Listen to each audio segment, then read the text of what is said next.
Happy Wednesday, folks. This is NBA Today, your new home for the NBA on ESPN. I'm Malika Andrews. That's Chiney Agumake. Ramona Shelburne is here with us as well. Stephen A. Smith will be on momentarily. And Tim Legler is going to join us later in the show. And we'll have plenty to talk about, especially LeBron James, who's been ruled out for the second straight game tonight when the Lakers play the Thunder. So, Ramona, what's the latest on LeBron? Well, Malika, he went on this trip hoping that he would try to be able to play in one of these games, but he's being very cautious. This is the same ankle that cost him 26 games last year. Right. And it's not the same area that he got hurt last year. It's not the same part of the ankle, but he's being very cautious in sitting out the second day of the back-to-back here. So LeBron James out tonight. Anthony Davis, we saw him go down last night, but eventually return to the game. What can you tell us about AD's status for tonight? He's going to be listed as questionable. He banged knees. They're calling it like a knee contusion.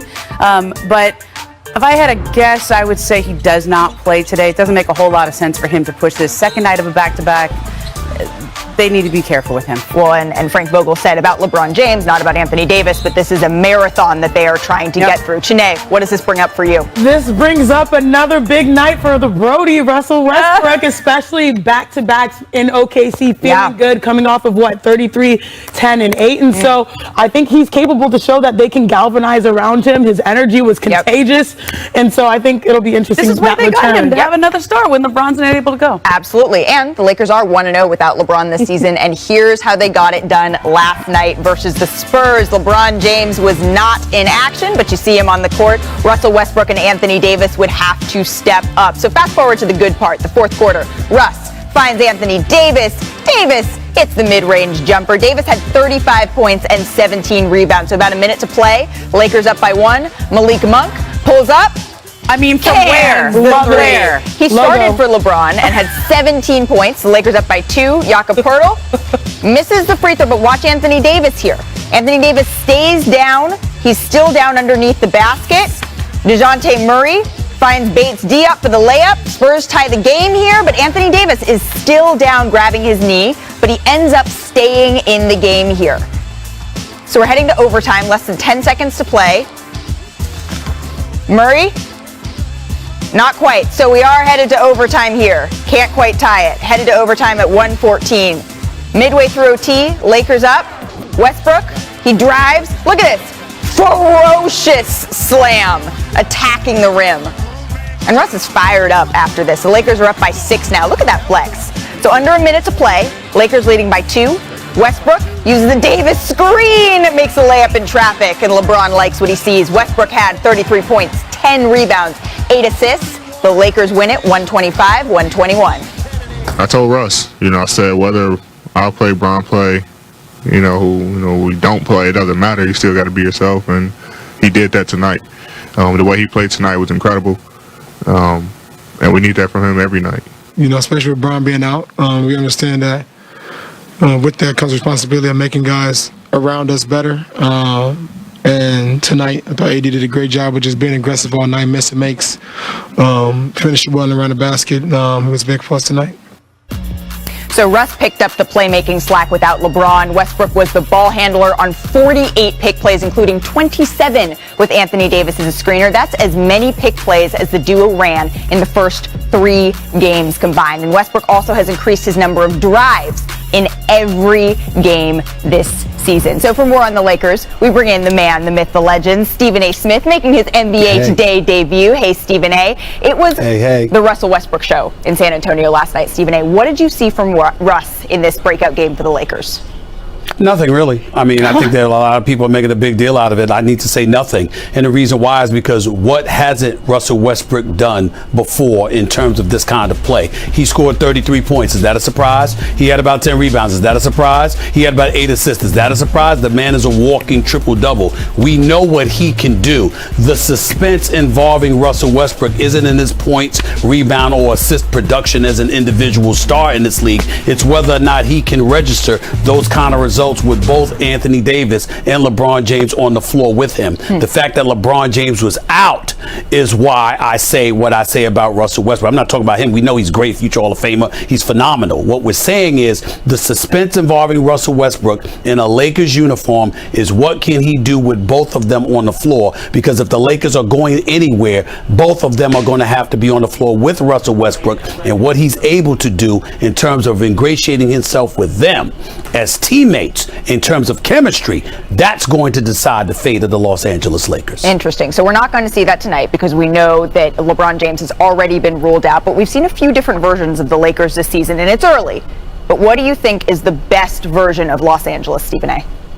Well, to me, as far as I'm concerned, it still includes Russell Westbrook. All this noise about, hey, let him come off the bench. He's Russell Westbrook. He starts and finishes every game throughout his career. And then all of a sudden, his 12th year in the league, with him being one of the top 75 players in NBA history, a surefire first ballot future Hall of Famer, a walking triple-double, all of a sudden we're going to talk to him about coming off the bench. It's not going to happen. We all know that's not going to happen. So it's really about looking at him, looking at Anthony Davis, looking at LeBron James, and then I say to myself, excuse me, Malik Monk, let his confidence elevate to some degree, and that could definitely be a plus. And Carmelo Anthony, I think Carmelo Anthony is going to be a key component with the Los Angeles Lakers this year because he's a perimeter threat. Obviously, he didn't show that last night. He showed that the game before, though, when he dropped 28. In the end, what it comes down to is that you're going to have to leave Melo open when you're talking about Anthony Davis, LeBron James, and Russell Westbrook on the floor together. And I think that could be an ingredient for success with the Los Angeles Lakers with those guys in the lineup together. Well, we've seen the Staples Center crowd just go crazy for Carmelo Anthony, so we know that they love him. But Stephen A., put on your Dr. Stephen A. hat for a second, if you could. Sure. How cautious would you be with LeBron James and Anthony Davis here? As cautious. In the case of Anthony Davis, definitely cautious. I mean, bringing a surgeon, a podiatrist, a masseuse, everything. Give him everything he needs, because the one impediment to his success has been his durability. In the case of LeBron James, trust him.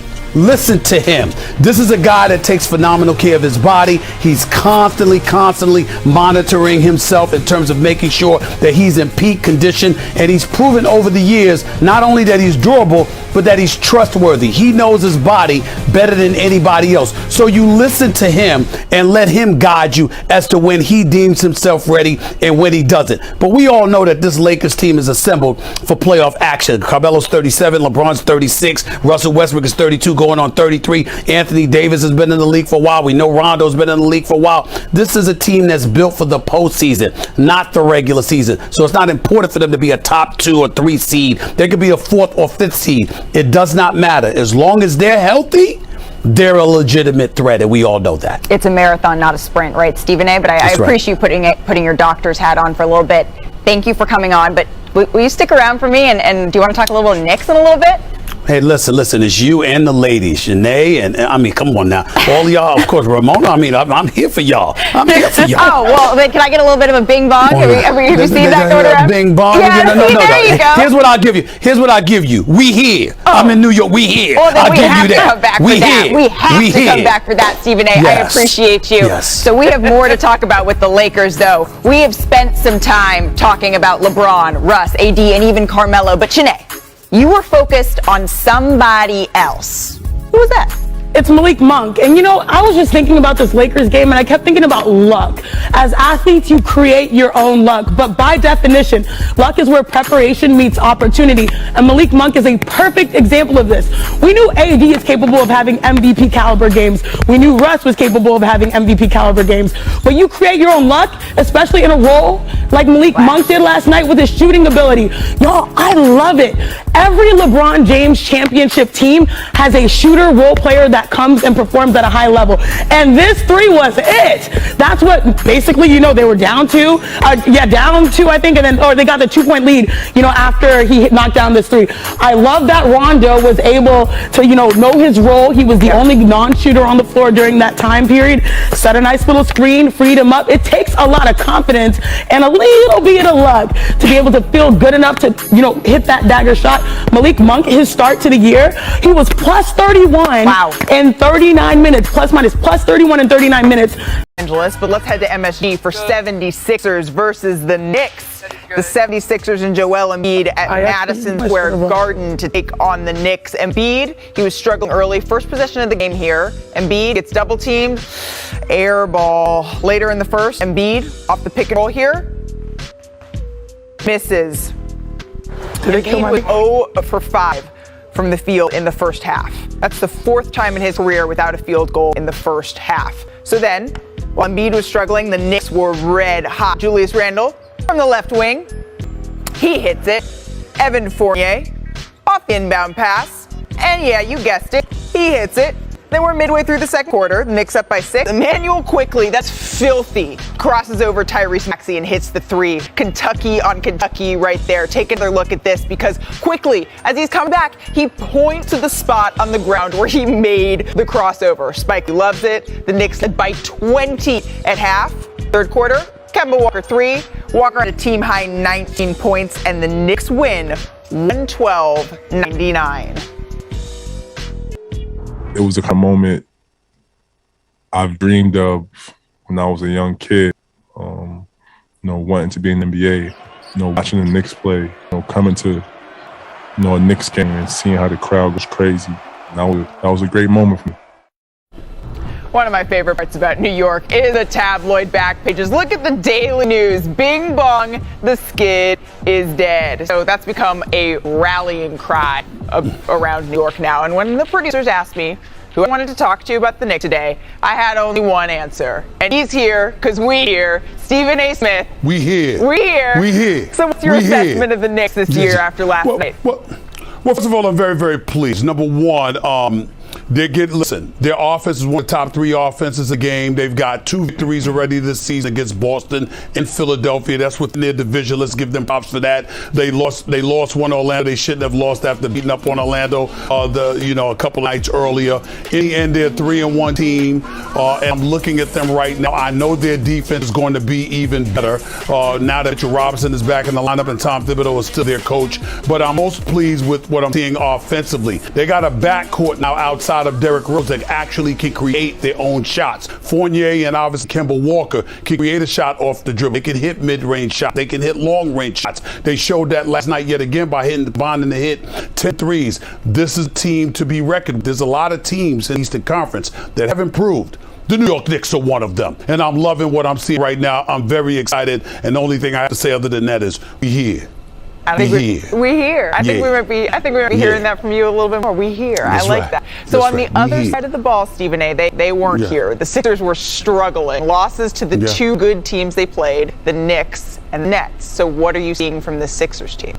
Well, I'm very alarmed from the standpoint, number one, I'm not really alarmed by Joel Embiid because Mitchell Robinson and those boys was in there. He went without a field goal in the first half. It's hard to see him in the playing too much last night. And we got to monitor that, of course. But I think the absence of Ben Simmons is proven to be profound. This is an all-star caliber player, an all-world defensive player, incredibly athletic, ability to create shots for other people. And he's not in your lineup right now. That calls upon Tobias Harris and Maxey and others to really, really step up. And Curry as well, be an offensive force. And that might not be in their repertoire on a night-in, night-out basis. What you look at when you see the Philadelphia 76ers, I'm sick and tired of seeing Doc Rivers explain something about Ben Simmons. I said last week, and then Daryl Morey came out and did an interview with my man Mike Sinelli in Philadelphia, but then after that he disappeared again.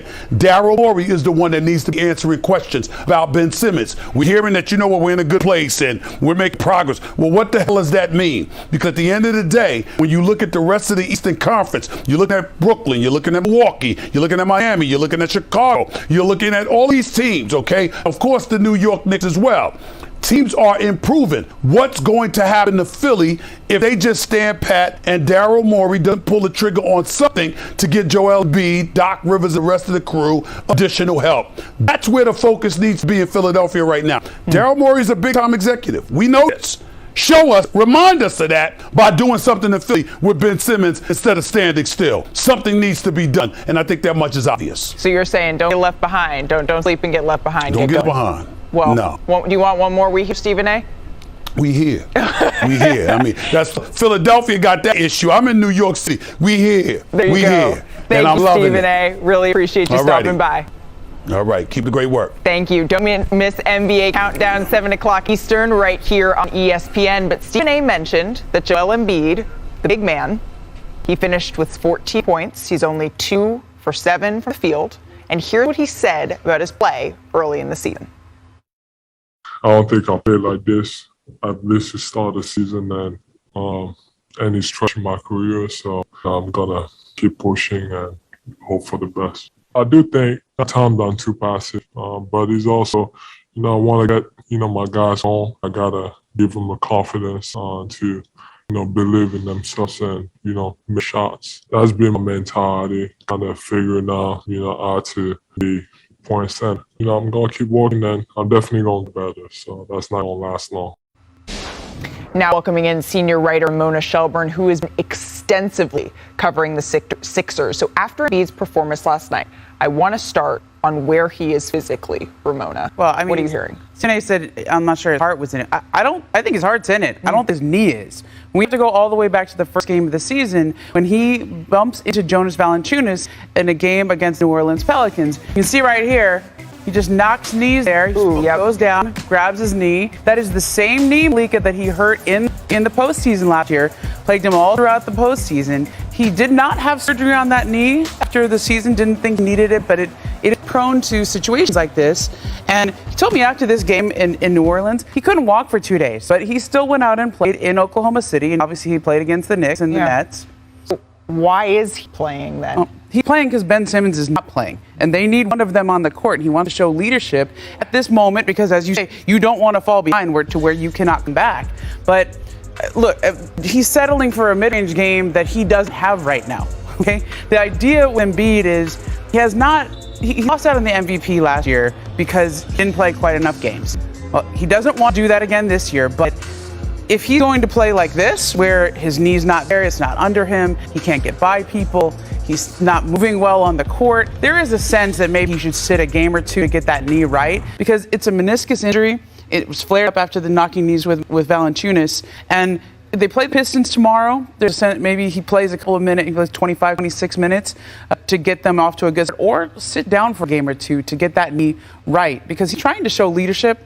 It's by being out there, but at some point, you're not going to win an MVP if you're playing like that. Right, and the give or take balance, right? To show leadership, but you also need to be good for your team on the floor. So now let's get to Ben Simmons. And when we last spoke, you said that things were moving in the right direction for Simmons and the Sixers, and the team had stopped finding him. So Ramona, where does that stand today? Well, they're still moving in a positive direction. He's worked out with the team in individual workouts the last couple of days, and he's also engaged with mental health professionals that he's been associated through with the NBA Player Association. Now, we talked about this on Monday. The team has stopped finding him. He has been paid his salary this season, and so this is not affecting him financially right now, except for the fines that were levied during the couple of weeks that he was off, which it was about $2 million.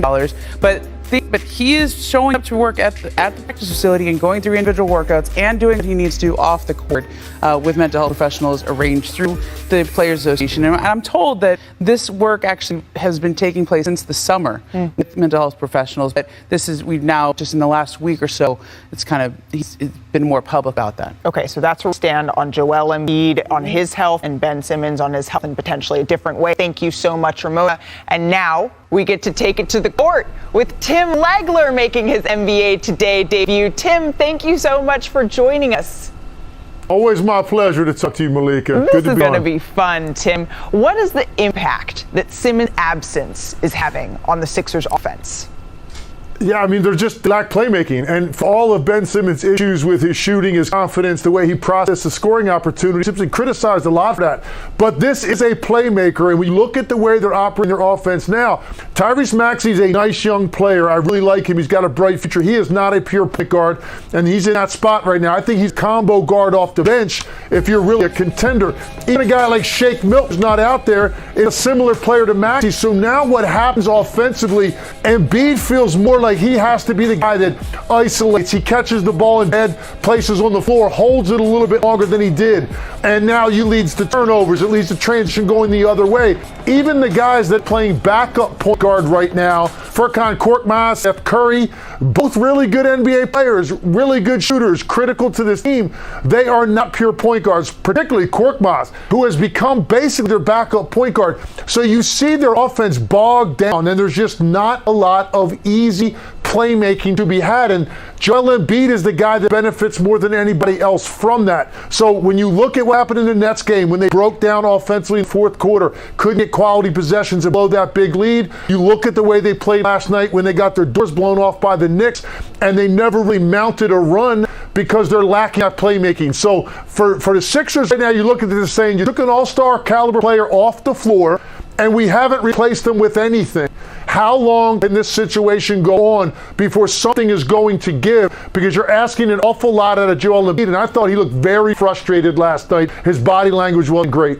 Yeah, that's interesting, Tim. The Sixers host the Pistons tomorrow night. And Tim, can you please stick around? Because after the break, after a triple-double 45-point game and a perfect start to the season, Tim, will you show us how Steph Curry is reestablishing his Steph is doing Steph things once again this year? He's averaging 29 points per game, which is on pace to be the third best in his career, and 8.3 rebounds per game, which would be a career high by far. Curry leads the league in total three-pointers made and is shooting 96% from the line.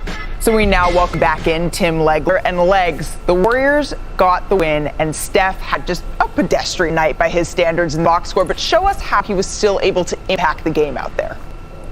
Yeah, League, he's rolled back the clock to 2015. This is the Steph Curry pre-KD arrival in Golden State, and there's just nobody quite like him in terms of the number of people he engages defensively, both directly and also in terms of watching him. Here's a perfect example. He drags two. He has done his job. This is 40 feet from the basket. He takes two guys all the way to the sidelines, and look what it leads to on the weak side. You get Iggy slipping to the middle, wing, then middle, and now you've got a decision to make on the weak side. You've got three offensive players against two defenders. So now it's just a matter of make this simple pass. They do. Otto Porter's the recipient of a wide open three. And there's a critical turning point in the game. Another example, Steph comes down a transition. This time he's in the middle, but look at how many guys are worried about him.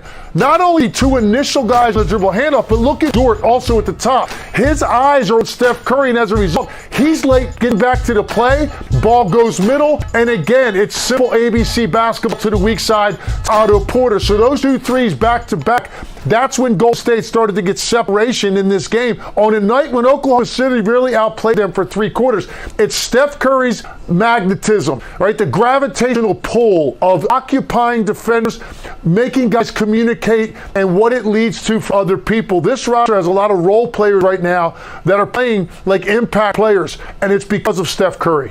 Well, it sounds like you're a little high on Planet Steph and his MVP chances. Am I reading that right, Tim? You certainly are. Listen, they asked me to pick one before the season, Malika, because that's what we do around here. And I said, I'm going to go with Luka. But you know what? This is why I never went on blind dates. I like to see it before I have to make a prediction. Okay, so now that I've seen it 4 games in, I'm looking at Steph Curry and I'm looking at their roster. And it is really a bunch of role players right now around this star waiting on Klay Thompson. If they stay in the top 4 even in the Western Conference, and then Klay comes back and they solidify now themselves as a title contender, and Steph Curry puts up these numbers, I think Steph Curry's front runner for MVP if this keeps up. Interesting. Well, we won't tell Luka Doncic that you didn't swipe on him because you're coming back and talking more about him later in the show. Thank you so much, Tim. We'll talk to you in just a little bit. You got it. All right, so we're just over a week into the season, and just 3 undefeated teams still remain. The 4-0 Bulls, the Warriors, and the 3-0 Jazz. And Chicago is 4-0 for the first time since winning titles in 96 and 97 of the top. It's a light night in the association, but we still have you covered with all of the best plays. So let's start with top handle. That's Emmanuel quickly. Oh! I mean, that's wrong. Drop somebody! That's wrong. Yeah! Oh, that was a little trick. trip. Tyrese, this is Kentucky on Kentucky crime right there. And knocks down the shot. Janae, what do you think of his celebration? He points to the spot. I like that. Hey, you saw that? Yeah. I like that. I wanted I like to make that. sure. She's like just that. flying across everyone's her full outfit today. That's just The shoes. You're It's like the that's shoes. your point. I mean, I would celebrate like that too. All right. So next we got top offhand, and that's Andrew Wiggins. Shake a look at this. Flags in. Little lefty. Oh, with the left. Little lefty there. You know what I love about this? The volleyball roll at the end. But yeah, the left is hard to gather, but it was a nice little grab, aggressive. Remember we learned from Vince yesterday, Right. don't cock it too far back. He stayed in his range. Pretty. Exactly. I mean, he made that look good. He made High-fiving with the left. Yeah, see? Maybe he's gonna be left-handed for a little bit now. All right, we have top and one. That's Jakob Poeltl, the pick and roll action. Check this out. All right. Pass. Hey! I like that. Oh. I like that on the Brody too. Ah! Oh my goodness. What do you think? It's a smart business decision not to hang on the rim. Right. I think it's like Just getting hit it out. Hit it, quit it. So do you think that Vince would No. move it? No. Upper So room, He's not there yet. He's not No. getting into the upper No. room. All right, I think Vince might be proud of that one. His standard, as we learned yesterday, Very high. high. It's upper. It is tippy doubleheader tonight with the Grizzlies visiting Blazers at 10 Eastern. Ja Morant has scored 105 points in his first 3 games, including 40 against the Lakers on Sunday, and no Grizzly has ever scored that many points through 4 games. And Ja has done it in 3. But before that game, Hawks visit the Pelicans at 7:30 Eastern, and Atlanta has leveled up on the defensive end, holding teams to 96.1 points per 100 possessions. That is second best in the NBA, and that can make for a tough night for the Pelicans team, who is the 3rd worst offensive efficiency, and 30. That has been the magic number for Trae Young and the Hawks, as Atlanta is 18-5 when Young goes for at least, when he doesn't go for at least 30. That's compared to 20-23 when he scores 30 points or more. And Young is already the king of super deep 3. Trae knocked down 20 shots between 34 and 36 feet this for the first 3 seasons in the NBA. That is by far the most shots made from distance by any player over the last 25 seasons. And that shot distance has been tracked those 25 years. So Chiney, we welcome you back, my sister now. Chiney Agumake back with me on NBA today. And Chiney, whenever we talk about Hawks, it kind of feels like we talk about Trae Young, but yes, you think this Atlanta... She's like, yes, emphatically. All right, tell me then why you think it's more than just ice, Trae. It's a collect, but first I like this idea about Trae knocking down the deep 3, because guess what? He's so young at the age of 23 right here. He watched Dame for a little bit. He watched Steph. The game has changed, and he's been able to make that his strength. Now look at the collective. There are a lot of great players that are under 25 or so. We instantly think the Celtics, but we need to start thinking about the Hawks. Cam Reddish, John Collins, DeAndre Hunter, Clint Capella, a little bit older, Kevin Porter, so much better. I love this collective. They might be the most deep young team in the NBA under 25, top to bottom. Now, what they're able to do, I mean, they touch all aspects of the game when you get the dunks, when you get Ice Trae knocking it down. And I do love how last year he improved his game at the rim as well. I think that's going to be important, especially as a guy that's dealing with the new officiating and the 3-point can't rely on them getting fouls.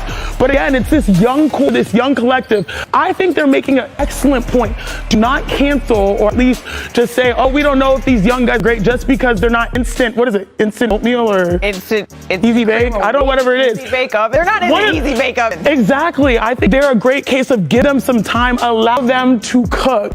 And now we're seeing the growth happen. They're going to be a great team. About, what do they say, a year away from being a year away? But they show that they have potential going off of last year. Now it's the next step, and it's going to take all of them. And that's when you get where it's extra creamy. So Amen. That's what the Hawks are going to do. So this was a game that was supposed to feature 2 superstars, Chiney, Trae Young and Zion Williamson. But Zion has been out all season with a foot injury. And for more on that, I want to welcome in ESPN reporter Andrew Lopez.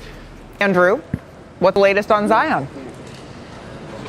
Well, we're still waiting. That's the injury that has kept him out of the 4 games so far. He should have some scans either later this week or early next week that will give us the next step in where he's going, how that bone is healing, and if he's going to be able to take the next step in his conditioning. We saw him at practice yesterday doing a little bit of conditioning work. He was doing some this morning at shoot-around. That's the key moving forward as to when we'll finally see Zion make his regular season debut. Interesting. So we're going to get potentially a little bit more information when those images come back. So with Zion's foot injury hampering his mobility, how has conditioning been moving along, Andrew?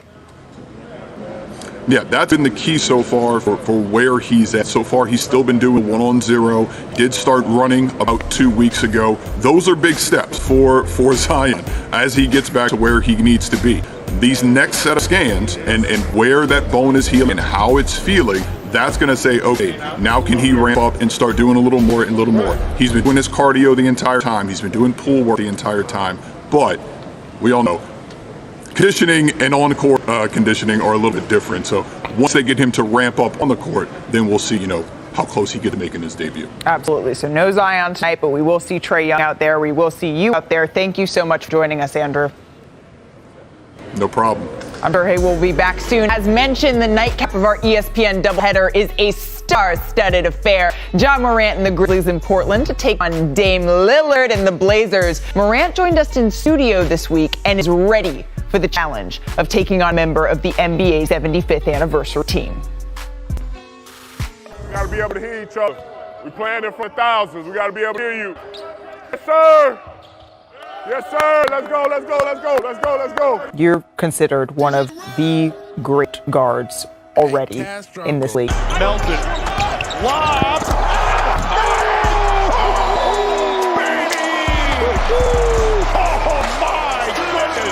Tell you what you say about Ja Morant. He is special. The guy is really something special. How does playing against Damian Lillard, who's also considered one of the top 75 greatest players, he was named to that list, how does it push you?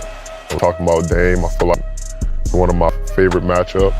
A great player, does a lot on the floor. I call him a full-level scorer because he shoots from the half court. Yeah. Telling him to get out of his way. Lillard on a three. And he hits. Oh my goodness. The matchups, you just like to, if you're a competitor, you just like to, go against somebody like that who will bring it every night. As far as me is proving myself that, I'm a top guard in this league as well. Come on, let's get in the habit of talking. I feel like, I just have to, lead by example. Just show, the younger guys the way, how we work here with Grizzly. Ja has been as hot as Damian Lillard has been cold to start the season, but with Dame, I don't expect that to last. Morant is averaging over twice as many points as Lillard while making 6 more threes on 6 fewer attempts. We shall see how Dame starts to heat back up tonight with Ja Morant in from the three-point range, making just 22% of his shots from distance, but that's always been the case for him. Just last year, he made only 2 of 16 threes through 3 games played. Doncic's all-around game is still on point, though, 11.3 rebounds and 8.7 assists per game. And with more on the Mavs, I want to welcome in my friend, ESPN reporter Tim McMahon. Tim, Tuesday, the Mavs, they beat the Rockets handily, but this tweet from you, it stuck out. You tweeted that the Mavs played all 15 players at the request of the Dallas 3-man leadership council. What can you tell us about that council? Well, first, they didn't want to tell us who's on the council. It's Luka Doncic, Kristaps Porzingis, and Tim Hardaway Jr. And obviously, that opened it up for the NBA Twitter jokesters, a lot of Jim Boylan Bulls references. But look, this is a case where Jason Kidd took over a Mavericks team that really felt disconnected from the previous head coach Rick Carlisle, and especially that disconnection was with Luka Doncic, was with Kristaps Porzingis. And, Kidd has his own history of kind of being perceived as a dictator as a head coach. So he has made communication a priority. They've got to sit around a campfire and sing Kumbaya. The Mavericks are willing to do that because, again, communication is a priority. And pretty much in Dallas, if Luka thinks it's a good idea, it's a good idea. And as he says, talking solves problems. So he thinks this is a good idea. All right, so for right now, this is a good idea. Jason Kidd is 3 games in as the head coach of the Mavericks. So, Tim, how has the locker room responded to him? Yeah, and there's a lot of talk about, a good vibe around this team. And, the locker room, one real emphasis has been making Kristaps Porzingis feel like a priority again. He felt like a kind of a distant afterthought, not a co-star last year. And so they are trying to get Porzingis going. They're putting him in a much more featured role offensively. But look, it wasn't personal with Rick Carlisle. He did not think Porzingis' mid-range game was efficient. He did not think his post-up game was efficient. The numbers bear that out.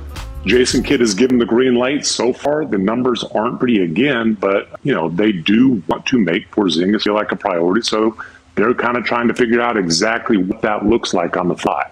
Well, we'll see if they can turn it around. Thank you so much, Tim. I really appreciate you joining us. Thank you, Malika. All right, so we're going from one Tim right over to the other because I want to welcome back in Tim Legler. And we just heard Tim McMahon and we got a locker room perspective. But from an on-court perspective, what have you seen from Mavs thus far, Tim? Well, here's my worry about the Dallas Mavericks, and it's taken a long time to get to this point, but you start to wonder, is this just basically the same show we watch every single night, and they haven't really addressed their personnel issues? Because I don't think Kristaps Porzingis and Tim Hardaway, no matter how much you feature Porzingis, those guys aren't offense creators. They're finishers, and Porzingis is a unique talent with his length, his ability to stretch the floor, but you talk about the numbers early in the year, they're trying to empower him, but you start to wonder, is the game there? Does he have the ability to do it night in, night out, and be more than just a guy that can catch and finish off plays from Luka Doncic? Same thing with Tim Hardaway, a very nice scorer in this league, but when you look at teams that can actually win it, they're more loaded at the next spots, the 2 and 3 spot.